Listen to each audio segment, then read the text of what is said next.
আবেদন কৰিছোঁ, ৰাইজ একত্ৰিত হৈছে। জুবিন দাই ন্যায় পাব লাগিব, তদন্ত পানী নসৰকা হ'ব লাগিব। এইখন চৰকাৰে যদি ন্যায় দিব নোৱাৰে তেতিয়া কিন্তু ইয়াতকৈ কঠোৰৰ পৰা কঠোৰ আন্দোলন কৰিবলৈ আমি বাধ্য হ'ম।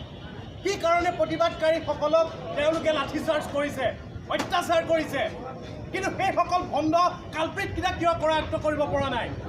CID SIT এইবিলাক যি হয় হৈ থাকিব, কিন্তু তেনেকুৱা কালপিতক অসম চৰকাৰ, কেন্দ্ৰীয় চৰকাৰ, একে চৰকাৰ কিয় এতিয়ালৈকে কৰায়ত্ব কৰিব পৰা নাই?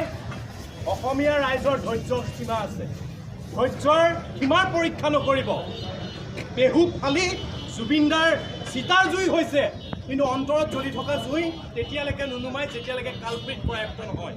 আমি স্পষ্টকৈ আকৌ চৰকাৰলৈ দাবী জনাইছোঁ, এইসকল কালপ্ৰিট আৰু ভণ্ড যিসকল প্ৰবাসী অসমীয়া আছিলে তেওঁলোককো চোঁচৰাই আনি এইসকলক চাৰ্জ কৰক তেওঁলোকে কি কৰিছিলে।